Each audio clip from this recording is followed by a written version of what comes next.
Hello traders, நிஃப்டியோட டே chart வச்சுருக்கேன். இன்றைக்கி நிஃப்டி பார்த்திங்கன்னா ஒரு நல்ல ஒரு கேப் அப்பில் தான் ஓப்பனு. ஆனால் எந்த விதமான பெரிய மூவ்மெண்ட்டும் இல்லை. இது நம்ம ஆல்ரெடி எக்ஸ்பெக்ட் பண்ணது தான். நான் மார்னிங் நம்மளோட டெலிகிராம் சேனலில் இதை பற்றி நான் கொடுத்துருந்தேன். மார்க்கெட் ஃப்ளாட்டாகவோ இல்லை கேப் அப்பாகவோ ஓப்பனாக வாய்ப்பு இருக்குது. பட் இன்றைக்கி பெரும்பாலும் ரேஞ்ச் பவுண்டாக தான் மார்க்கெட் இருக்கும் அப்படிங்கிற மாதிரி சொல்லியிருந்தோம். ஏன்னா சிபிஆர் வந்து உங்களுக்கு வைடு சிபிஆராக இருக்குது அப்படிங்கிறதுனால. அது மட்டும் இல்லாமல் ஆல்ரெடி முதல் நாள் பார்த்தீங்க அப்படின்னா நல்ல ஒரு மூவ்மெண்ட்டு. ஸோ இதுக்கான ப்ராஃபிட் புக்கிங் அப்படிங்கிறது வந்து இருக்கும் மோஸ்ட்லி. அது இன்றைக்கி நல்ல ஒரு கேப் அப்பில் ஓப்பன் ஆனதுனால அதுக்கு மேலே பார்த்தீங்க அப்படின்னா மார்க்கெட்டால் போக முடியல. ஸோ டேவோட ஓப்பனும் ஹையும் சேமாக இருக்குது. ஸோ அதனால் பார்த்தீங்க அப்படின்னா ஒரு செல்லிங் ப்ரெஷர், சின்னதாக ஒரு செல்லிங் ப்ரெஷர். இப்போது இதை வந்து ஒரு 1 hour டைம் ஃப்ரேமுக்கு வந்து சேஞ்ச் பண்ணுறேன். ஸோ ஃபஸ்ட்டு 1 hourக்கு அப்புறம் பார்த்திங்கன்னா அடுத்த ஒரு 3 மணி நேரமும் மார்க்கெட் பார்த்திங்கன்னா ஃபுல்லாக ரேஞ்ச் பவுண்டு தான். பெரிய அளவில் எங்கேயுமே வந்து மூவ்மெண்ட் கொடுக்கவே இல்லை. கடைசியாக ஒரு 2 மணி நேரம் தான் பார்த்திங்கன்னா ஒரு டவுன் அண்டு ஒரு அப்பு. ஆனால் பார்த்திங்கன்னா மார்க்கெட் வந்து கிட்டத்தட்ட ஃபுல்லாக சைட்வேஸில் அந்த ஃபஸ்ட்டு 1 hourோட ஹை அண்ட் லோ இதை வந்து பிரேக் பண்ணவே இல்லை. நாளைக்கான மார்க்கெட்டுக்கு இன்றைய நாளோட ஹை அண்ட் லோ வந்து மார்க் பண்ணிக்கோங்க. இது வந்து ஒரு கீ லெவலாக இருக்கிறதுக்கான வாய்ப்பு இருக்குது. அப்படிங்கிறது ரெசிஸ்டன்ஸ் அண்ட் சப்போர்ட்டாக ஆக்ட் ஆகிறதுக்கான சான்சஸ் அப்படிங்கிறது இருக்குது. ஏன்னா இன்பிட்வீனில் மார்க்கெட் எங்கேயாவது ஓப்பன் ஆனிச்சு அப்படின்னா கீழே மார்க்கெட் வரும்போது சப்போர்ட்டாக ஆக்ட் ஆகும். ப்ரைஸ் இன்கேஸ் இதை வந்து பிரேக் பண்ணிடுச்சு அப்படின்னா ஃபர்தராக இது வந்து ரெசிஸ்டன்ஸாக மாறிடும். அதே போல் தான் மார்க்கெட் பார்த்திங்கன்னா இந்த இடம் வந்து ரெசிஸ்டன்ஸாக ஆக்ட் ஆகும். இன்பிட்வீனில் ஓப்பன் ஆகிறப்போ மார்க்கெட் வந்து கேப் டவுனில் ஓப்பன் ஆகிடுச்சுன்னா இதை நீங்கள் ரெசிஸ்டன்ஸாக புரிஞ்சிக்கணும். ஓகேவா? அடுத்தது மார்க்கெட்டுக்கு இது வந்து ரெசிஸ்டன்ஸ் ஆகிடும். ஸோ மார்க்கெட் எப்படி ஓப்பன் ஆகுது அப்படிங்கிறத பார்த்துட்டு இந்த லெவலை வந்து நீங்கள் மாற்றிக்கோங்க. சப்போர்ட்டை ரெசிஸ்டன்ஸ் ஆகும், ரெசிஸ்டன்ஸை சப்போர்ட் ஆகும். அடுத்ததாக இமிடியேட்டான ரெசிஸ்டன்ஸ் அப்படின்னு எது கேட்டிங்க அப்படின்னா இந்த ரேஞ்ச் பாருங்கள். ஸோ இந்த லெவல், அதாவது 25,118 ஆர் 115 இந்த ரேஞ்சை வந்து இமிடியேட் ரெசிஸ்டன்ஸாக எடுத்துக்கலாம். ஏன் அப்படின்னா மார்க்கெட் பாருங்கள், இங்கே ஓப்பன் ஆன மார்க்கெட்டு நல்லா இங்கே தான் ஓப்பனு. இந்த ட்ரேடிங் வியூவில் இப்படி காமிக்குது.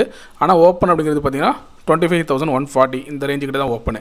ஸோ ஓப்பன் ஆனது இவ்வளோ தூரம் கீழே வந்துட்டு அதுக்கப்புறம் பார்த்திங்கன்னா சப்போர்ட் எடுத்துருக்கு. ஓகேவா?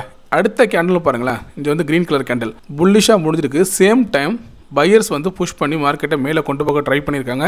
ஆனால் திரும்ப பார்த்திங்கன்னா கீழே வந்து இங்கே முடிஞ்சிருச்சு. ஆனால் க்ரீன் கலரில் முடிஞ்சிருக்கு.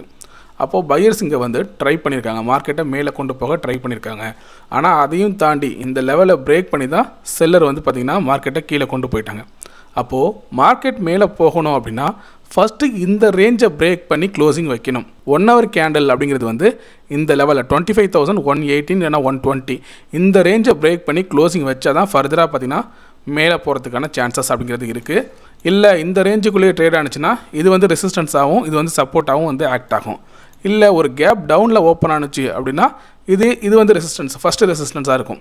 சரி, அப்போ கீழே சப்போர்ட் எது இருக்கும் அப்படின்னு பார்த்தீங்கன்னா 25,000 இந்த ரேஞ்ச் வந்து பார்த்திங்கன்னா உங்களுக்கு ஃபஸ்ட்டு சப்போர்ட்டாக இருக்கும், இந்த 25,000. ஏன் அப்படின்னா மார்க்கெட் ஆல்ரெடி என்ன இருக்குது இந்த இடத்துல பார்த்திங்கன்னா உங்களுக்கு தெரியும்.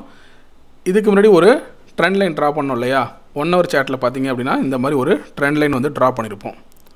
ஸோ இது அப்போது இதை வந்து இன்னும் கொஞ்சம் வந்து நீங்கள் எக்ஸ்பேண்ட் பண்ணிக்கோங்க. ஓகேவா? இந்த மாதிரி வச்சுக்கோங்க.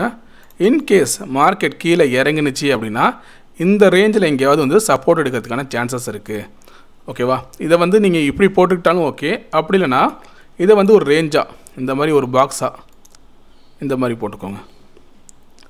ஸோ இந்த ரேஞ்சு 25,000லேருந்து 24,960 இந்த ரேஞ்ச் வரைக்கும் பார்த்திங்கன்னா ஒரு சப்போர்ட் ரேஞ்சாக இருக்கும். அதாவது இது வந்து ஒரு டிமாண்ட் ஜோன் அப்படின்னு நம்ம புரிஞ்சுக்கலாம். அப்போ மார்க்கெட் வந்து கீழே இறங்குனுச்சு அப்படின்னா இங்கே வந்து சப்போர்ட் எடுக்கிறதுக்கான சான்சஸ் இருக்குது. நம்ம ஆல்ரெடி சொல்லியிருந்தோம் இந்த லெவல் வந்து சப்போர்ட் லெவலு. இதை பிரேக் பண்ணிச்சுன்னா ஃபர்தராக மார்க்கெட் வந்து டவுன் சைடு போகும். எது வரைக்கும் போகும் அப்படின்னு பார்த்தீங்கன்னா 24,900 இந்த ரேஞ்சு. ஸோ இதெல்லாம் ஆல்ரெடி லாஸ்ட் வீடியோலேயே சொல்லியிருந்தோம். இந்த ரேஞ்செல்லாம், அதாவது 25,000 24,900 இதெல்லாம் சொல்லியிருந்தோம். அதே போல் அப்சைடு என்ன சொல்லியிருந்தோம், நமக்கு 25,250 ஆர் 230 இந்த ரேஞ்சு. இதுதான் பார்த்திங்கன்னா உங்களுக்கு மேஜரான ரெசிஸ்டன்ஸ். இது தான் வந்து நம்ம வீக்லிக்கான கீ லெவல்ஸாக கொடுத்துருந்தோம். மேலே வந்து 25,230, அடுத்ததாக பார்த்திங்கன்னா 25,000, இங்கே வந்து 24,900. இதை பிரேக் பண்ணால் 24,800. ஓகேவா? இந்த ரேஞ்செல்லாம் நம்ம கொடுத்துருந்தோம். ஸோ இதெல்லாம் வந்து முக்கியமான லெவல்ஸ். ஆனால் நாளைக்கான இம்பார்ட்டன்ட் லெவல்ஸுங்கிறது வந்து இதுதான். இப்போது ட்ரேட் ஆகிட்டு இருக்க இடத்த தாண்டி பார்த்திங்கன்னா கிட்டத்தட்ட ஒரு 200 பாயிண்ட் தள்ளி தான் இங்கே லெவல்ஸ்லாம் இருக்குது. அப்போது நம்ம பக்கத்துலேயே பார்க்குறோம் அப்படின்னா இந்த ரேஞ்ச் எல்லாம் வந்து பிரேக் பண்ணணும். இந்த சப்போர்ட்டு இதெல்லாம் பிரேக் பண்ணால் தான் ஃபர்தராக மார்க்கெட் வந்து கீழே வரும். ஸோ அப்போது இந்த இடத்துல நீங்கள் கான்சன்ட்ரேஷன் அப்படிங்கிறது இருக்கட்டும். அதாவது 25,000 கிட்ட வந்தா. அதே போல் ஓப்பன் இன்ட்ரெஸ்ட் பாருங்களேன். ஓப்பன் இன்ட்ரெஸ்ட்டை பார்க்குறப்போ 25,000ல் புட் ஆப்ஷன் வந்து ரொம்ப ஹெவியாக இருக்குது. புட் ஆப்ஷனோட ஓப்பன் இன்ட்ரெஸ்ட் அப்படிங்கிறது வந்து ரொம்ப ஹெவியாக இருக்குது. அப்போ என்ன புரிஞ்சுக்கலாம், மார்க்கெட் வந்து 25,000க்கு கீழே வரதை ட்ரேடர்ஸ் விரும்பலை. அப்போ அது வந்து ஒரு ஸ்ட்ராங்கான சப்போர்ட்டாக ஆக்ட் ஆகிறதுக்கான வாய்ப்பு இருக்குது அப்படிங்கிறத நம்ம ஓப்பன் இன்ட்ரெஸ்ட் மூலியமாகவும் கன்ஃபார்ம் பண்ணிக்கலாம். கீழே பார்த்தீங்கன்னா சேஞ்ச் இன் ஓஐயில் பாருங்கள், காலோட ஓப்பன் இன்ட்ரெஸ்ட் எல்லாத்தையும் க்ளோஸ் பண்ணிட்டாங்க. புட்டோட ஓப்பன் இன்ட்ரெஸ்ட் தான் இங்கே இருக்குது. அதே போல் 25,100லையும் பாருங்களேன், புட்டோட ஓப்பன் இன்ட்ரெஸ்ட் வந்து அதிகமாக இருக்குது when compared to call open interest. அப்போது 25,000 அப்படிங்கிறது வந்து ஒரு ஸ்ட்ராங்கான சப்போர்ட்டாக இருக்கிறதுக்கான வாய்ப்பு இருக்குது அப்படிங்கிறத ஓப்பன் இன்ட்ரெஸ்ட்டும் நமக்கு கன்ஃபர்மேஷன் பண்ணுது அப்படிங்கிறத நீங்கள் புரிஞ்சுக்கலாம். அடுத்ததாக கால் சைடில் இந்த இடத்துல பாருங்களேன், இங்கே தான் அதிகமான ஓப்பன் இன்ட்ரெஸ்ட் இருக்குது. அதாவது 25,500. இது வந்து மேஜர் ரெசிஸ்டன்ஸாக இருக்கும், அதாவது இந்த வீக் எக்ஸ்பைரிக்கு. ஸோ இந்த லெவல்ஸ் எல்லாம் இங்கே உங்களுக்கு தெரியும். இதை வச்சு நீங்கள் நோட் பண்ணிக்கோங்க. ஓகேவா, என்ன வெறும் லைன் மாதிரி இருக்குது அப்படின்னு பார்க்காதீங்க. இந்த லெவல்ஸ் எல்லாம் நீங்கள் கொஞ்சம் நோட் பண்ணிக்கோங்க. 15 மினிட்ஸில் வச்சு பார்ப்போம். சரி, 15 மினிட்ஸில் வச்சு பார்க்குறப்ப நமக்கு கொஞ்சம் கிளியராக தெரியுது. ஆக்சுவலாக இந்த ரேஞ்ச் பாருங்கள், நம்ம ஆல்ரெடி சொல்லியிருந்தோம். இது வந்து பார்த்திங்கன்னா ஒரு ஜிக்ஸாக் மாதிரி வந்துட்டு மேலே ஏறி இருக்கணும். ஆனால் சடனாக பார்த்தீங்கன்னா கேப் அப்போ ஓப்பன். அப்போது இங்கே இருக்கிற கேப்பை மேபி மார்க்கெட் வந்து ஃபில் பண்ணுறதுக்கான சான்சஸ் இருக்குது. ஏன்னா நல்லா கேப் அப்பில் தானே ஓப்பன் ஆனிச்சு. அப்போ நாளைய மார்க்கெட் சப்போஸ் இந்த ரேஞ்சை பிரேக் பண்ணி க்ளோசிங் வச்சுது அப்படின்னா, இந்த ரேஞ்ச் இங்கே பாருங்கள், ஒவ்வொரு இடத்துல இங்கே ஒரு சப்போர்ட்டு இங்கேயும் சப்போர்ட் எடுத்துருக்கு. அப்போது இதை பிரேக் பண்ணி க்ளோசிங் வச்சுது ஃபர்தராக அப்படின்னா மார்க்கெட் வந்து இந்த கேப்பை ஃபில் பண்ணுறதுக்கான சான்சஸ் இருக்குது அப்படிங்கிறத புரிஞ்சுக்கலாம். அடுத்ததாக முக்கியமான ஒரு விஷயம் வந்து சொல்லணும்னு நினச்சேன். நிறைய பேர் நம்ம கமெண்ட் செக்ஷன்லேயும் சரி பர்சனலாகவும் சரி என்ன மெசேஜ் பண்ணுறீங்க அப்படின்னா, நான் இந்த பர்டிகுலர் கான்ட்ராக்டை வந்து நான் ஹோல்டு பண்ணியிருக்கேன், அதாவது கால் ஆப்ஷனை வந்து ஹோல்டு பண்ணுறேன், இல்லை புட் ஆப்ஷனை ஹோல்டு பண்ணுறேன் அப்படிங்கிற மாதிரி சொல்கிறீங்க. நம்ம வந்து ஒரு ரீட்டைல் ட்ரேடர், அதுலேயும் பார்த்தீங்கன்னா பிகினர்ஸ் வந்து அதிகமாக இருக்கும். அப்படிங்கிறப்போ ஆப்ஷன்ஸை ஹோல்டு பண்ணலாமா வேண்டாமா அப்படிங்கிறத நீங்கள் யோசிக்கணும். ஏன்னா நீங்கள் மேஜராக பார்த்தீங்கன்னா நீங்கள் பையிங் தான் பண்ணுறீங்க.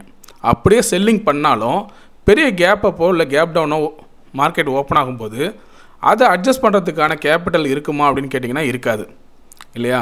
அட்ஜஸ்ட்மெண்ட்டுக்கெலாம் ரொம்ப அதிகமான கேபிட்டல் அப்படிங்கிறது வந்து தேவைப்படும். அப்போது ஆப்ஷன்ஸை பொறுத்த வரைக்கும் ஹோல்டு பண்ணவே கூடாது. இப்போ நீங்கள் நினைக்கலாம், இன்றைக்கி நான் வந்து மார்க்கெட்டில் ஈவினிங் வந்து ஒரு கால் ஆப்ஷனோ இல்லை புட் ஆப்ஷனோ வாங்குகிறேன், எனக்கு ஃபேவராக மார்க்கெட் வந்து கேப் அப்போ கேப் டவுனோ ஆணுச்சுன்னா எனக்கு ப்ராஃபிட் பெருசாக வரும் இல்லையா அப்படின்னு நீங்கள் கேட்கலாம். ஆமாம், வரும் தான். ஆனால் உங்களுக்கு அகென்ஸ்டாக போணுச்சு அப்படின்னா உங்களோட ரிஸ்க்கை உங்களால் டிஃபைன் பண்ணவே முடியாது. இவ்வளோ தான் ரிஸ்க் அப்படிங்கிறத டிஃபைன் பண்ண முடியாது. ஏன்னா இன்றைக்கி டெலிகிராம் சேனல்லே பார்த்தீங்கன்னா நான் உனக்கு கேள்வி கேட்டிருந்தேன், புட் ஆப்ஷன் யாரெல்லாம் ஹோல்டு பண்ணியிருக்கீங்க அப்படிங்கிற மாதிரி. நிறைய பேர் பார்த்தீங்க அப்படின்னா ஃபீல் பண்ணியிருக்கீங்க. ஏன்னா அப்போ என்ன அர்த்தம், நிறைய பேர் வந்து வெள்ளிக்கிழமை புட் ஆப்ஷனை வாங்கி வச்சுருக்கீங்க. ஏன்னா இது வந்து ஒரு ரெசிஸ்டன்ஸ் அப்படிங்கிறதுனால மார்க்கெட் வந்து ஒரு ஹைக்கு போயிருக்கு, அப்போ திரும்ப வந்து கரெக்ஷன் ஆகும் அப்படிங்கிறதுனால என்ன பண்ணியிருக்கீங்க, புட் ஆப்ஷனை வாங்கி ஹோல்டு பண்ணியிருக்கீங்க. மார்க்கெட் நல்லா கேப் அப்பில் ஓப்பன் ஆனிச்சு அப்படிங்கிறதுனாலேயே ரொம்ப பேர் வந்து அப்செட் ஆகிருப்பீங்க, புட் ஆப்ஷனை ஹோல்டு பண்ணவங்க, அதாவது பையிங் பண்ணவங்க எல்லாருமே. இல்லை என்ன ஒரு விஷயம் அப்படின்னு பார்த்தீங்கன்னா, செல்லர் கூட அட்ஜஸ்ட் பண்ணுவாங்க. நான் ஆல்ரெடி சொன்ன மாதிரி அவங்களுக்கு பெரிய கேபிட்டல் வந்து தேவைப்படும். ஆனால் பையிங் பண்ணுறவங்களால ஒன்றுமே பண்ண முடியாது. ஏன்னா ஒரு எக்ஸாம்பிளுக்கு 25,000 புட் ஆப்ஷனை நீங்கள் வாங்கியிருக்கீங்க, ப்ரீமியம் வந்து ஒரு 200 இருக்குன்னு வச்சுக்கோங்க. அப்போது மார்க்கெட் என்ன எங்கே முடிஞ்சால் உங்களுக்கு ப்ராஃபிட்டு 24,800க்கு கீழே, இந்த ரேஞ்சுக்கு கீழே வந்தால் தான் உங்களுக்கு ப்ராஃபிட்டு. ஏன் அப்படின்னா நீங்கள் எடுத்த ஸ்ட்ரைக் என்னமோ 25,000, ஆனால் அதை 200 ப்ரீமியமுக்கு வாங்கியிருப்பீங்க. அப்போ உங்கள் ஸ்ட்ரைக்கோட அந்த 200 ப்ரீமியம் வந்து மைனஸ் ஆகும். அப்போது மார்க்கெட் எப்போ 24,800க்கு கீழே எக்ஸ்பைரி எப்போ முடியுதோ அப்போ தான் உங்களுக்கு ப்ராஃபிட்டே வரும்.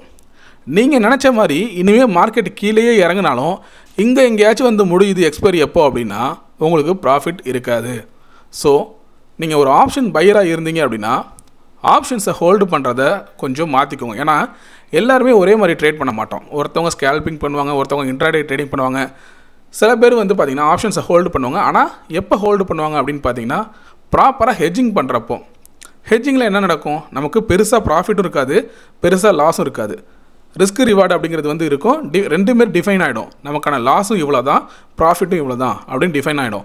அப்போ வந்து மார்க்கெட்டோட டைரெக்ஷனை பொறுத்து நீங்கள் ரிஸ்க் எடுக்கலாம். ஏன்னா மேக்ஸிமம் இவ்வளோ தான் ரிஸ்க்குங்கிறது உங்களுக்கு தெரிஞ்சிடும்.